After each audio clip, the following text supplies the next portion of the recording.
All right. Sorry about the delay. I am not on regular. I'm off location. I'm off grid, off the map. Hopefully this will go well. I think I chose a good spot to point my satellite, but we'll have to see how it goes. So I am in North Carolina. I am traveling because I'm on vacation, but I'm going to be celebrating with the rest of my family my parents' 50th wedding anniversary. So that's going to be this Monday that we started that celebration, or Tuesday that we started that celebration. But anyway, and in the meantime, I'm in the middle of the woods in North Carolina at some random spot. So hopefully I will be live, and hopefully it'll be streaming and the internet will work and all that. But if it doesn't, I do apologize. Last week I wasn't here at all because I was celebrating my friend's anniversary party or engagement party. I mean, this is an anniversary party. That was an engagement party. I can't keep it all straight. Love is in the air everywhere you look around. So anyway, for those of you who've never done this before, this is the live stream where we chat about unscripted health conversation. We just talk about mental health and related stuff. I do respond to the chats. I don't try to call people out. If I see that you've chatted something, like I don't try to say, "Oh, Steve Rogers," who, if anyone knows, that's Captain America. But anyway, Steve Rogers is chatting over there, and he's got a problem with his wife. Some might be conversation later and see the chats, but as far as I know, when you replay later, you don't actually see the chat, so it gives a little bit more anonymity. But of course, I can't promise any anonymity. Person that said hello in the chat. So please come with your questions and ask. We just have a couple people online right now, so maybe we won't have a lot of people. We'll see. I also try to look at text messages for those of you who do have my number. If any of you wish to ask a question but want to ask it confidentially. So that about covers it for the ground. Let's start talking about mental health related stuff. I think I'll start by well, actually, we had something last week. Oh man, we had something last week that we were like, oh, we should start the chat off with this. Oh, it was 2 weeks ago. That's why. I'm like, I can't remember it now because it was 2 weeks ago. I also just ran. If I look a little sweaty and see, I've been running every day. Try to do at least a 5K every day, and I've done now. It's my 40th day in a row of running. Haven't missed a day yet. So, okay, I do have a question that's going to be off the chat, anonymous. Okay, so the question is about getting hurt by something you thought you had already dealt with, like the scab gets ripped off or something like that. So one of the things that I want everybody to do is to not check out off a box. I can't tell you how much. I was in pastoral ministry for 20 years before I even became a. I can't tell you how many times, whether in pastoral ministry or counseling clients, I had someone say, well, it can't be this because I've already dealt with this, or it can't be that because I've already dealt with that. Giving someone or processing through a childhood wound, they're like, but I already dealt with it. It's never done in mental health. We just get hopefully stronger and better at processing it. That doesn't mean that wounds never heal. In some ways, wounds do heal. We might than we were before the wound ever happened. If your definition of a wound healing before, that probably is not going to happen. when in terms of setting expectations, is you are going to get hurt by something you thought you already dealt with. It's going to happen. And one of the things that I think is so important to tell yourself in that time period when you're feeling really hurt and yourself, because this is what really, you know, we are not afraid of going through sadness, any kind of physical pain. What we're really afraid is getting stuck in it. That's the biggest fear. We do not want to feel like we're going to be stuck forever. So when we have that hurt on something we thought we already dealt with, we're not just dealing with the pain, we're dealing with the fear that we not only haven't improved, but we never will. I remember I did a 12-step book that was like Christian's 12-step book. And it wasn't really related to alcohol. It was just kind of like whatever you're struggling with. And then seeing how much my answers hadn't changed, seeing how much I was dealing with the same thing I was years ago. And in that moment, like I really came to a little bit of a crisis going like, am I even getting better? Am I processing at all? Am I growing at all? This is years later, a better growth. And sometimes it does teeter off again, to be completely honest and fair with you guys. What is a healthy way to deal with frustration? You know, it goes back to that being stuck thing. When we're feeling frustrated, when we're feeling stuck, when we're feeling like there's nothing we can do, these are all the same kind of things. Whether we're frustrated at other people, life, or ourselves, frustration really happens because we feel like no matter how much effort we're going to put into it, it's going to be exactly the same as it is now. So one of the things we have to do is get perspective. It can be taking a walk, doing some breathing, processing areas in which you have grown, processing things you are grateful for, putting it all into perspective. Because frustration has a way of putting blinders on us, and it gets us so hyper fixated on that one topic that it doesn't get balanced.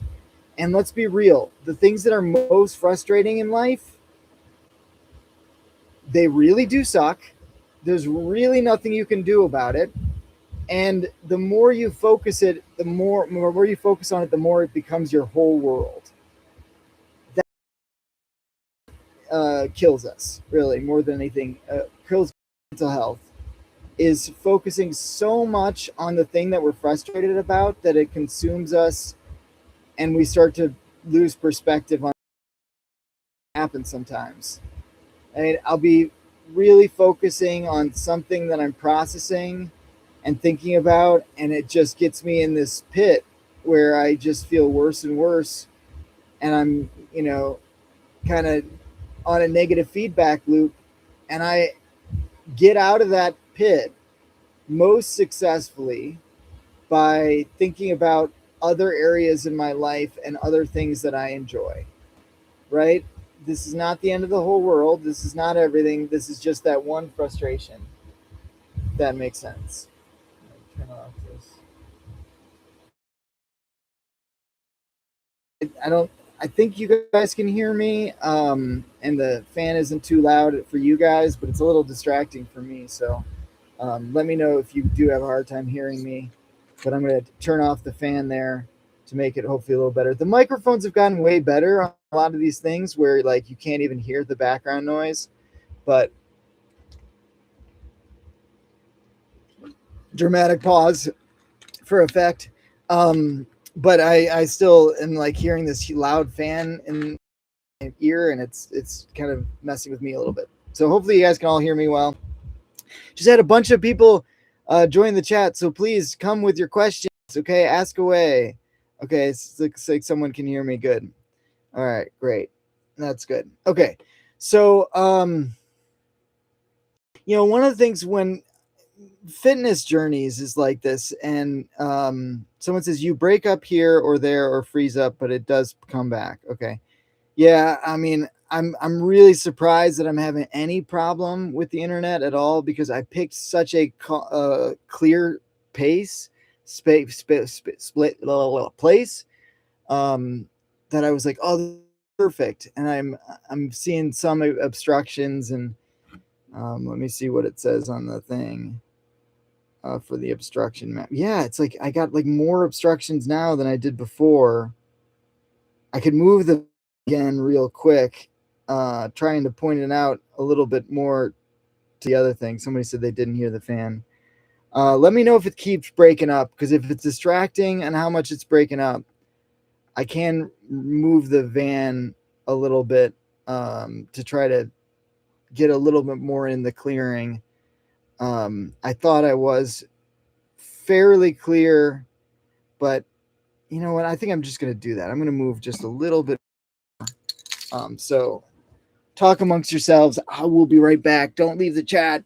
Okay, I'm still here. I'm just moving the van to try to.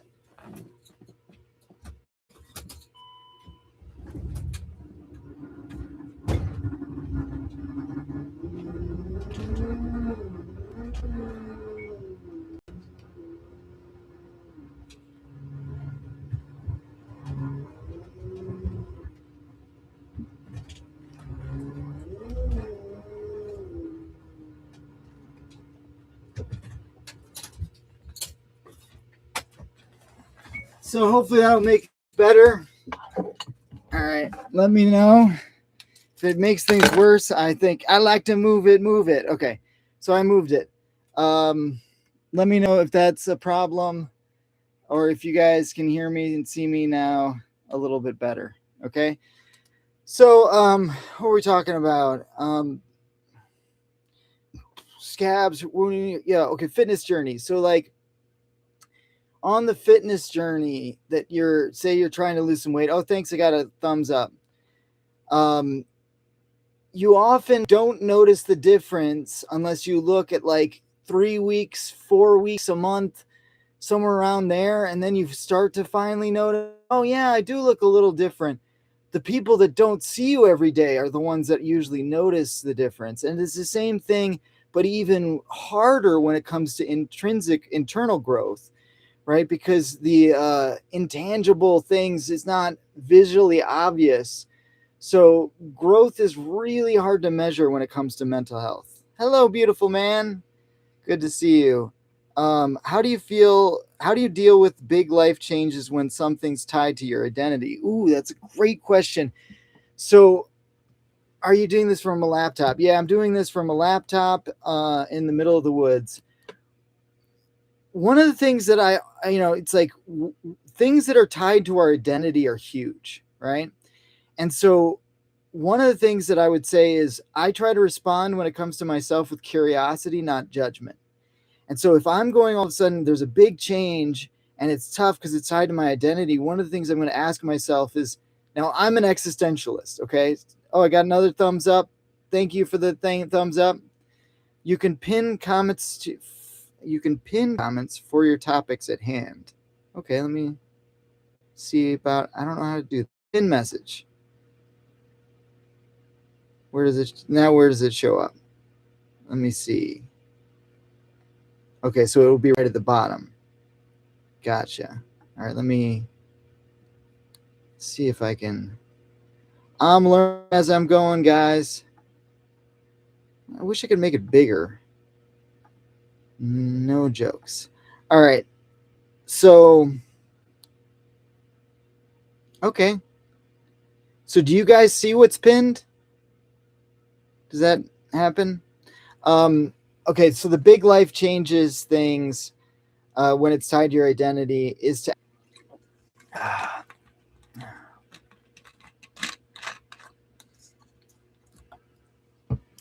Hello, am I on now?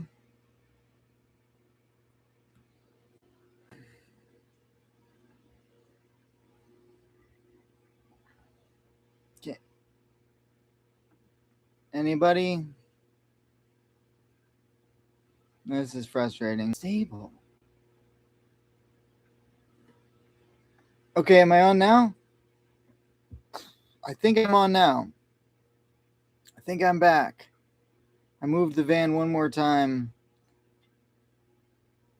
So it's freezing bad. I'm getting that message. Is it still freezing bad, or is that an old message? I'm sorry, guys. This is frustrating for me. I'm sure it's frustrating for you guys. Yes, I am back. Okay, cool. All right. So what was it we were talking about? You're okay. Thank you. I appreciate you guys' encouragement and staying with us. Okay. Oh, the identity thing. So there's this quote from Bonhoeffer, who's a really cool guy, and I'm probably going to use this quote now far too often because it keeps coming up in all these conversations that I'm having. But the gist of the quote is, if you have trouble being alone, beware of community, because you can get lost in community if you don't know how to be alone. But at the same time, if you are in community, you got to beware about being alone. In other words, if you over-identify with your community, you might need to be alone, right? Because if you're scared to be alone, so you over-identify with community.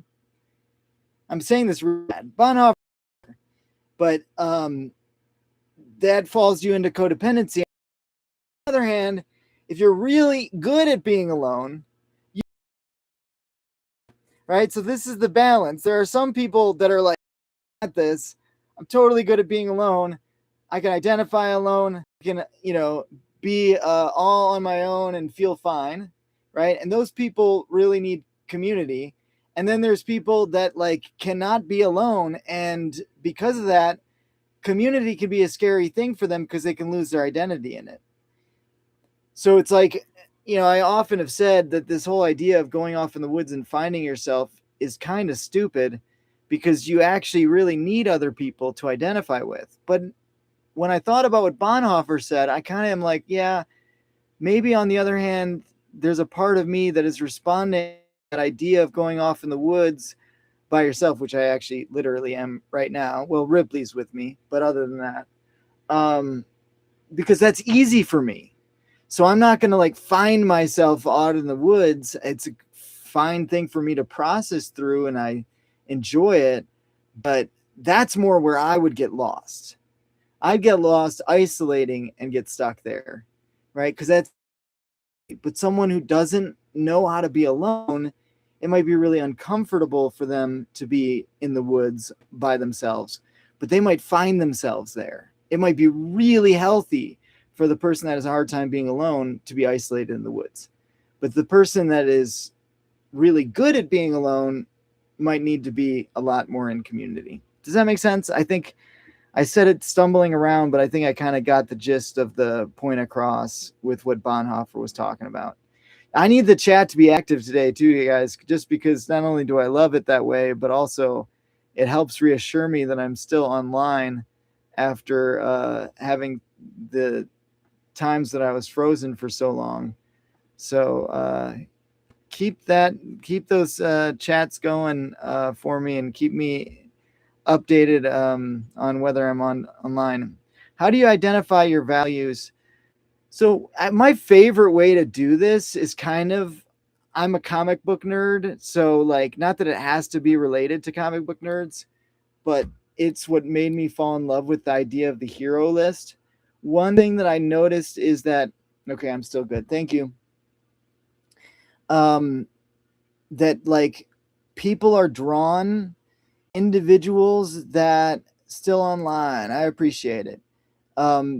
That you are drawn in books, movies, comic books, video games, whatever, real life, to idolize the heroes that most express your values. So even if you think you don't have or don't know your values, you are going to be naturally kind of inspired by people that exemplify what your true values are. So kind of reverse engineering that list can be a really helpful thing to discover your values. To look at the people you admire and then go, what do I admire most about them? And do this broadly. right, of all these different avenues, and then ask yourself, what are the common denominators? And then what I like to do is actually to boil that list down as narrow as we can get it. If we can, by the way, got more likes. Thank you guys. I really do appreciate that too. We can get it down to a phrase or two, paragraph maybe at best, right? So that you can really articulate your values. Because here's the thing, what matters more than having a vague sense of your values, obviously, is living them, right? The values that you express, not so important. The values that you actually live into every day will actually predict your future. So getting to be able to call them to mind very quickly, even into a form of kind of a mantra. So like one of mine is live your values, don't manage outcomes, right? Which you might say, well, that's not a great mantra because it's just saying living your values. I'm not saying what my values are. But part of my value I'm expressing there is not managing outcomes. So I'm trying, when I'm having conversations, to have genuine, honest conversations where I'm expressing myself, not trying to navigate the person's feelings or where I think the conversation should go. Even when I'm talking to someone, I'm not trying to navigate, okay, I think they should do this thing, so what can I say so that eventually they decide to do this thing? Instead, what I'm trying to do is to say, what is an honest way I can express myself, then giving them the agency to do what they think is best. Is there a way to change your values if you identify that some of the things you look up to in someone is toxic? Ooh, great question. Absolutely. Yes, there is. And this is where I find that fascinating, right? So as a therapist, I'm going to say, like, let's get curious right there of like understanding the influences and going, why am I looking up to these things that I know deep down are toxic? And what values, what drew me to that values, and what would be a more helpful way of reaching those values? So I'll give you a good example. I might, okay, I'm just going to say it here. I'm not a big fan of David Goggins. Okay. I think he's pretty toxic. I think he's not mentally healthy. I think he really needs therapy, and uses exercise as trying to escape from the traumatic childhood that he hasn't processed through. Okay. If you don't know who David Goggins is, he's an ultra runner who's like carry the boats and all this other stuff. I think there's a lot to look up to on him. So if I was using him as an example of someone that I looked up to, that I realized at a certain point, oh yeah, he is kind of toxic. Well, let's get curious. What am I admiring about him? His grit, his determination, his resilience. Those are all great things. I don't have to go to the toxic extent of it, and I can apply that grit in ways that are not avoiding or escaping emotional processing, but rather actually embracing them. And I can take that carry the boats mentality into therapy rather than trying to avoid and escape the therapy. Or another example, let's say I really look up to John Wick. I don't know why, but I love animals, and John Wick is really tough and can kill a lot of people. And yeah, maybe it's not great that he's murdering a whole bunch of people because of the life of a dog. Maybe at a certain point, when it's John Wick 27, at one point you got to go, okay, how many people are you going to kill just because your dog died? Like, it's really sad that your dog died, but now you're killing whole villages full of people. And at a certain point, it's got to stop, John. It's got to stop. Okay, so if that's my example, right? What are the things that I'm admiring about John Wick? Well, it's like determination, his love for his skill. I mean, like, I admire his ability to do the gun, for lack of a better word, right? The gun kata, and in all of that, that doesn't have to go around beating up people and murdering them in cold blood, right? If I want to, right? If there's a part of me that wants to, I want to process curiosity, not judgment. I want to process what are the influences of that. Because like if I'm over, if I'm looking up to and hero worshiping, I can't believe you let Ripley hear you say that. Yeah, well, she's asleep on the chair right now. But don't get me wrong, I would kill a lot of people for it, especially if it meant her being alive and safe. But honestly, if I'm being real, if somebody killed her, I would have to forgive them. It would be really hard. It would be really hard for me. It'd be embarrassingly hard for me, maybe. But I would forgive them, not murder all of them, all of their family. The thought would occur to me, but I would then end up forgiving them. So all that to say, this is going to be like shadow banned for sure. This video of now I'm thinking about all the words that I'm not supposed to say on YouTube. Oh well, they're not like they're that popular. The videos anyway. All that to say is anger is protective. So what I might be admiring in the revenge fantasy is the ability to protect and care for those things that matter most to me, whether principles or family, right? So that would be a way that I could look at the toxic representation and kind of reverse engineer it in a way that's still aligned with my values. And like that kind of relates a little bit to like shadow work. So when it comes to dealing with our shadow, there are gonna be things that we don't like about it. That's why we call it a shadow. I'll define this term for those of you not familiar. The shadow are the parts of our personality that we don't like, so we shove it into our subconscious. We try to tell ourselves it doesn't exist and deny it, but it still exists and it bubbles up. Our partners see it, our family sees it, the people closest enough see it, but we are in denial of it, right? So that's the shadow. Those things are going to be things that seemingly break with your true north values, your ultimate values, right? So incorporating those things in your values is going to creativity. What we're doing in this process is we're trying to go down to the emotional root. This is the same thing that I try to do in thought diagrams when we're looking at helpful versus hurtful. When we have a hurtful thought, we don't want to necessarily flip that thought on its axis and go exactly the opposite direction. What we want to do is we want to look at what is the root of that thought that is a healthy root. I was just talking to my friend Donald about entanglements, and he was saying that the illustration of the cords. I actually used the headphones. They used to have those wired headphones that you put in your pockets, and then they get so tangled up that to listen to music took like 30 minutes, 40 minutes of detangling every time because it just was so wound up in this little ball. That's a good way of I got to realize, okay, replace pin message. I got to get back in the habit of that pin thing. I wonder if that'll make people more likely to want to ask good questions because they'll be like, I want to be the pinned person. But anyway, which reminds me, keep the questions coming, guys. I love the questions.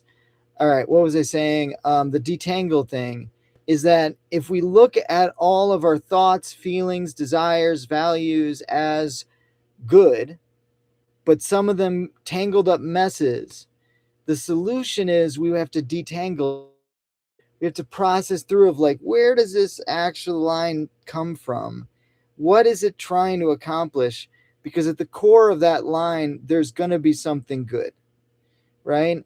So, promiscuity at the core is a desire to connect with another human being and express love, right?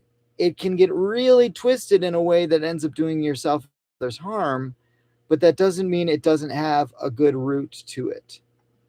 Okay, so now I'm seeing, oh, there we go. Is there a way? Okay. Yes, I am that competitive. That is funny, yeah, to get the pinned message. Is there a way to change your values if you identify that some of them things you look up to and some? Oh, that's already was there. Okay, that was the pinned message. Well, if you're that competitive, ask another question. So anyway, yeah, because right now, IREEC, whoever that is, not to be known, because it's confidential, is holding the pinned message trophy right now. I actually read it again thinking it was a new message. I fooled myself right now. All right, so as we are processing through what our thoughts, our feelings, like a lot of the ACT stuff, we use the I'm driving. Well, you're still text, your chat, your text and talk or whatever. You can make it into a question if you can make it into that comment. But anyway, a lot of the diffusion techniques that we use in ACT, people think are to eliminate specific unhelpful thoughts or feelings. And it's actually not to eliminate them. It is to reprocess them. So that's all we're trying to do, is to reprocess them. It might be that those thoughts that are hurtful have a lot of good to them and come from a part of us that we want to incorporate, not alienate. So in other words, that part of us that we might absolutely hate, our shadow, is best as integrated, I can never say that word, integrated into our whole self, right? So the goal is to be whole, integrated, actualized, right? Psychologically flexible. And so these parts of ourselves that we don't like, what ends up happening, and research backs me up on this, our behavior ends up getting worse the more we try to repress the parts of ourselves that we don't like. So they don't really go away. We just get in denial of them, and that usually makes them worse. Can you dive more into identifying shadow stuff?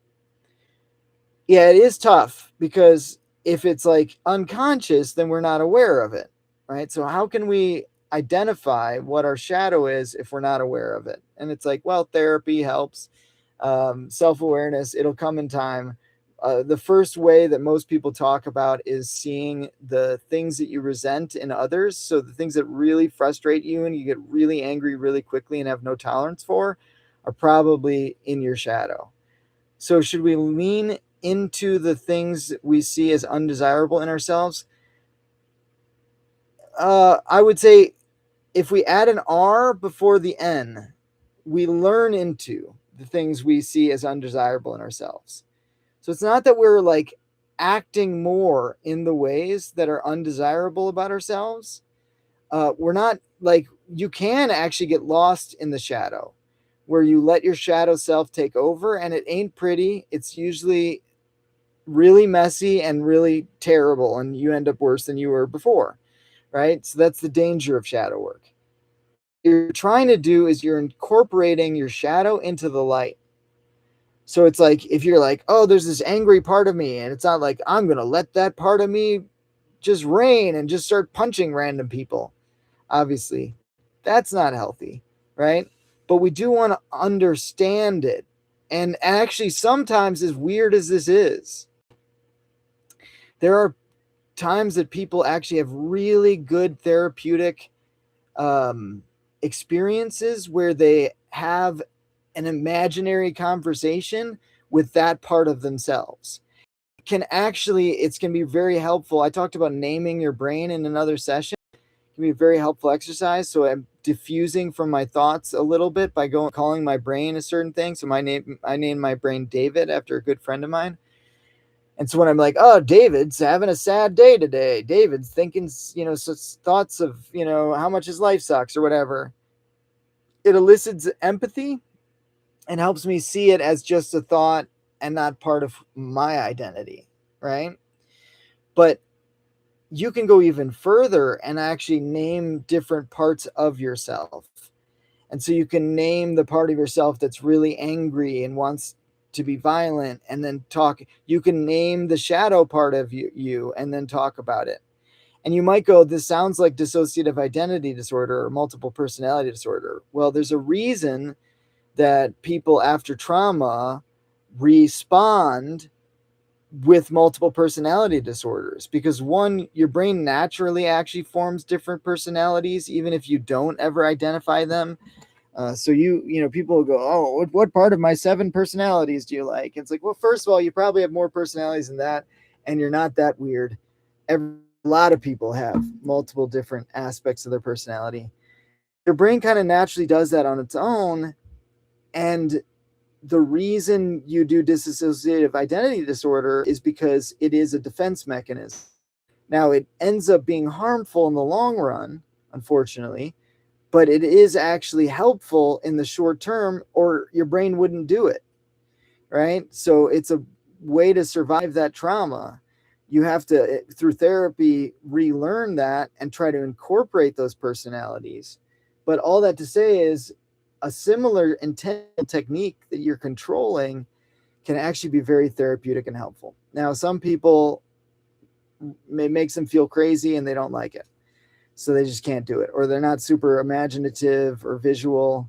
And so the idea of naming different parts of their personality and talking to those different parts of their personality is just too weird for them, and that's fine. But for those of you who are a little different and, willing to be open-minded, there's Ripley. Got a special guest star here. Ripley's on the adventure with me.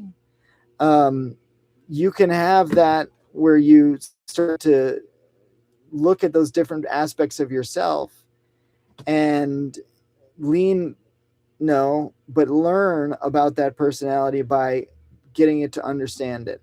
So like your inner child is an example, right? If you actually visualize it as a child, you yourself as the child, and have that conversation, acting out, a lot of times all it needs and understanding. And then once it has that understanding, it does way better. Am I going to get stuck again?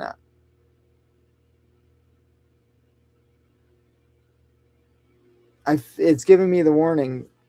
I did so for so long. All right, I think I'm back, but I think I froze again. Please do verify. I'm looking at my. It's still got a lot of obstructions. Statistics. 98% is what it says for online, so I really should be fine. I don't know why it's not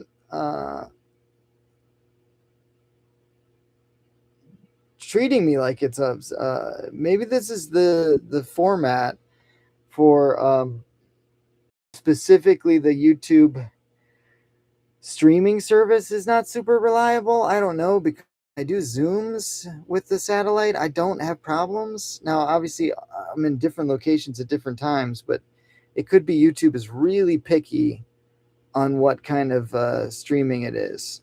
Okay, still hear you. Okay, well, cool. Then I'm going to keep going. All right, well, keep going with your questions too, guys. All right, so what was I talking about? Yeah, looking at the different aspects of yourself. So this is called internal family systems therapy, is where you start to name different parts of yourselves, and then you start to have those different parts of yourselves talk and better relate to each other. Getting yourself to be able to understand and relate to you is huge. So that's the way we look at those undesirable things of ourselves, and we start to understand it and be able to look at it. A client that has an eating disorder could have the chubby version of themselves and could have that. And the goal would not be to go, I'm going to pick the chubby one, or I'm going to pick the skinny one. The goal would be to diffuse themselves from feeling like either was disgusting or unlovable. That basically seeing that they are lovable, whether they're skinny or chubby, right? That it's still them, and then getting themselves to be more integrated so that whatever their weight is, it's not wrapped up in their identity, that they feel like they're more them when they're skinny or they're more them when they're fat, right? But they're them either way, which then creates more psychological flexibility. if that makes sense, right? So I've got a people pleasing version of me. I also have a know it all argumentative version of me. Those two versions of me often are at war with each other. Getting them to understand each other and talk through their differences is not easy. And sometimes it's actually helpful to visualize those two different aspects of yourself and process through those things. So, anytime you can do that, that is that is very helpful and a really good technique. All right, we're getting a little bit thin on the chats. So, and I know it's been a little bit of a rocky road here today with the stream being up and down. I will be back in town next. Okay, how to be supportive of someone through loss. One of the things is that there's a balance here. You want to be supportive and there allowing them. So the goal is to basically be, in some ways, it's like everything is permissible, not everything is beneficial, right? So when you're helping someone mourn, you want to be able to allow them to be in that permissible range, right? And still feel loved and accepted. And maybe there's going to be, it's too far one extreme or too far another extreme, that they are getting towards dangerous. And then you might have to be directive a little bit. But what I would say the biggest problem people have about supporting someone through loss is they have this very narrow window of what they think is healthy for mourning that you're trying to get the person to fit into, and you start being directive if they're just a little bit out or that. Or some people are even worse. They don't even wait for the person to be unhealthy. They just immediately start telling them the direction that they think they should be, right? And first off, that's not the way grief works. Grief is like all over the place, right? And people need to know that you're just going to be there, support them, and love them while they're going through that. And so if your goal is to cheer someone up who's going through loss, you're being very directive, and that's not a good goal. In fact, you're being manipulative. And so you're not actually supporting them. The goal should be that they know they're not alone no matter what they're going through. So whether they're here or they're here, you're allowing them to be okay.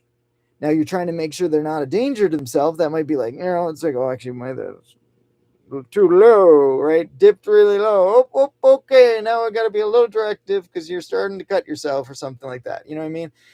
But mostly I'm letting them feel normalized to let them know that it's okay.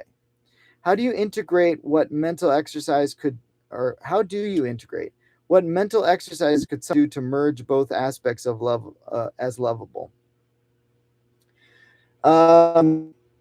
So, beyond the visualizing the two different aspects of yourselves that seem to be at war and having them have a conversation, you could actually write letters, have that part, like you could literally take where you take one point and then you take the other point and you try to see that what's valuable of each.